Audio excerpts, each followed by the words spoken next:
আসসালামু আলাইকুম রহমতুল্লাহি বারাকাতু। কবরের ফেরেশতাকে কখনো কোনো কারো দোহাই দিয়ে আমরা মাপ পাবো না, কারণ কবরের ফেরেশতা তিনটি প্রশ্ন করবে, অতিরিক্ত আরও দুইটি প্রশ্ন করবে, যেমন মান রব্বুকা ওয়া মা দীনুকা ওয়া মান নাবিয়ুক।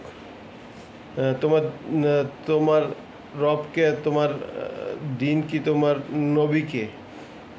এই প্রশ্নের উত্তর দেওয়ার আগে আমরা যদি বলি, যেমন দুনিয়ার ক্ষেত্রে যদি জিজ্ঞেস করে যে মুরব্বী দাড়ি চুল পেকে গেছে, কিন্তু যদি জিজ্ঞেস করে যে মুরব্বী নামাজ পড়েন, বলে কি আমার আমার সন্তান, আমার দুইটা সন্তানকে হাফেজ বানাইছি, আলেম বানাইছি, এটা বানাইছি, সেটা বানাইছি, অথচ নিজের আমলের কথা বলে না যে কি আমি, হ্যাঁ আলহামদুলিল্লাহ আমি নামাজ পড়ছি, আজকে নামাজ পড়ছি, বাবারে আজকে নামাজ পড়ছি বা পড়তে পারি নাই, এমন কোনো কথা বলে না। বলে যে কি যে আমার এই অমুক সন্তানকে আলেম বানাইছে, অমুক সন্তানকে হাফেজ বানাইছে। এটা তো আপনার কবরের ফেরেশতাকে বললে আপনি মাফ পাবেন না। অতএব আমাদের নিজের আগে আমল করতে হবে, কারণ নিজে খাইলে যেভাবে পেট ভরে, ঠিক তেমনি নিজে আমল করলে নিজের আত্মা শান্তি পায়। যেটা আপনার আমার সন্তান যতই হাফেজ হোক আর আলেম হোক, ওদের কবরের হিসাব ওরা দিবে, আমাদের বাবা মার কবরের হিসাব আমার বাবা মারা দিবে, কিন্তু যার যার নিজের কবরের হিসাব নিজেদেরকে দিতে হবে। অতএব নিজের আমল সম্পর্কে নিজের সচেতন থাকাটাই জরুরি।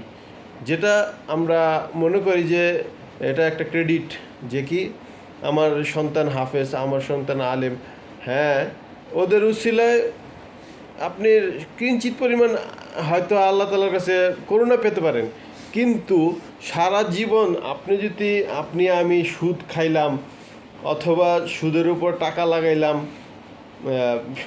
সুদের টাকা নিয়ে ব্যবসা করলাম, বা খারাপ ধরনের কাজ করলাম, সারা জীবন খারাপ কাজ করে গেলাম, জীবনে পশ্চিম দিকে ফিরে তাকাইলাম না, আর নিজের কামাই রোজগারের পিছনেই সময় ব্যয়, ম্যাক্সিমাম সময় ব্যয় করলাম, আর হ্যাঁ সন্তানদেরকেও আলেম ওলামা বানানোর জন্য চেষ্টা করলাম, কিন্তু নিজে কোনো আমল করার জন্য চেষ্টা করলাম না, পাঁচ ওয়াক্ত নামাজ পড়লাম না। ওই আমল দিয়ে আল্লাহর কাছে জান্নাত পাওয়ার আশা করা যাবে না। অতএব যদি আমরা জান্নাত পেতে চাই, তাহলে আমাদেরকে সর্বপ্রথম নিজের কবরের হিসাব করতে হবে, নিজের আমল করতে হবে, নিজের আত্মায় শান্তি দিতে হবে। আপনার আমল করে নিজের দিকে তাকাতে হবে যে আমি আজকে পাঁচ ওয়াক্ত নামাজ পড়েছি কি না, বা আমি আল্লাহর কাছে আজকে কয় রাকাত নামাজ পড়ে কতটুকু কান্নাকাটি করতে পারছি যে আল্লাহ তুমি আমাকে মাফ করো, বা এই ধরনের কিছু, বা হে আল্লাহ তুমি আমাকে জান্নাত নসিব করো, এই ধরনের কতটুকু বলেছি। এই জিনিসটা নিজের হিসাব করে নিতে হবে। নিজেরা এজন্য নিজের হিসেব করার জন্য চেষ্টা করি, কারণ জ্ঞানী ব্যক্তি সেই যে সর্বপ্রথম নিজের চিন্তাধারাটা আগে করে।